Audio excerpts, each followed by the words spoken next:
यही पार जमुना हो।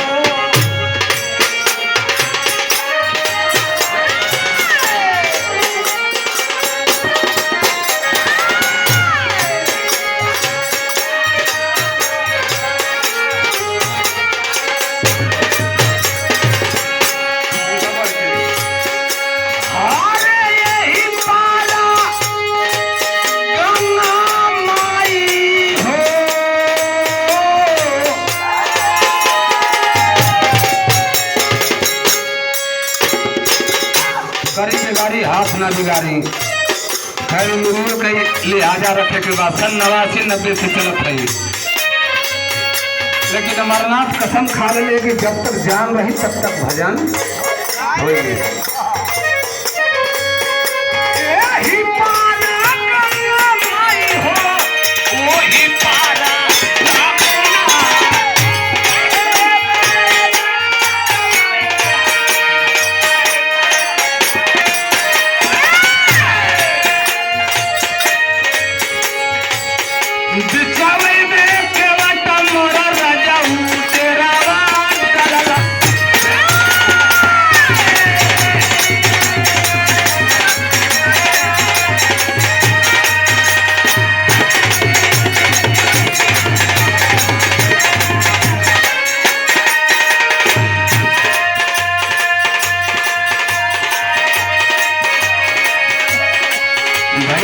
ढोलक मास्टर का मन बिगाड़त हुआ हाई लोग कहे कि हम का कदर यहाँ कौन ना बा।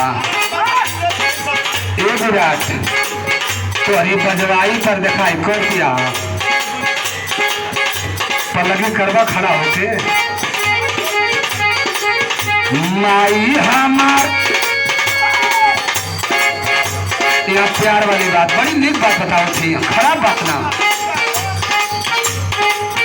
हमारा महान सम्मानित भाई से 21 रुपया का प्यार तोहरा के दुलार आई है, हिलो के ना आई है, लेकिन किलो मन हूँ समझ के हमान में का कमी है।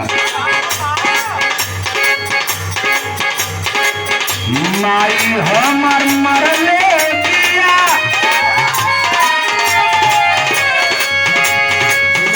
माई हमर मरले दिया घोरानी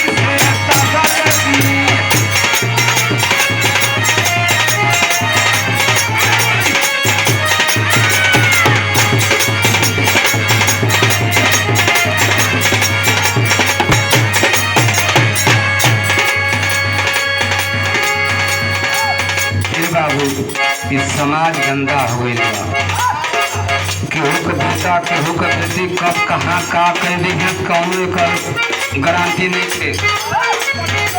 एगो लड़की लड़का का बात यहाँ फंस गई है। लड़कियाँ आन के मोबाइल से कहले बा का कहले बा माई हमार मरले दिया घोरानी से तगल की।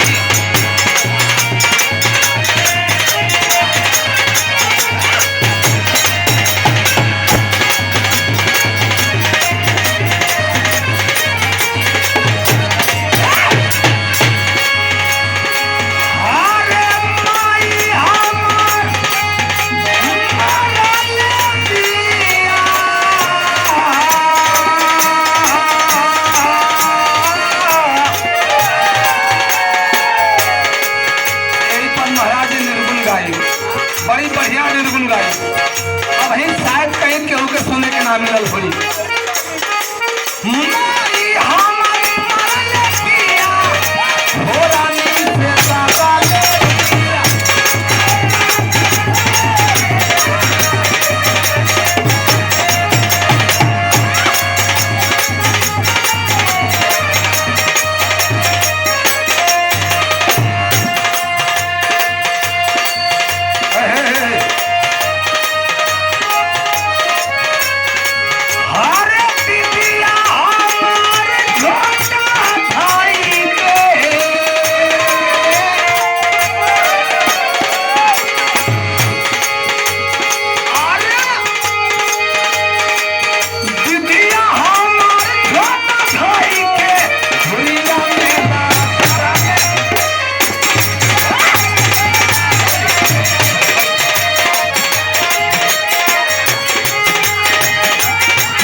बाणी पिटाई ए राजा जी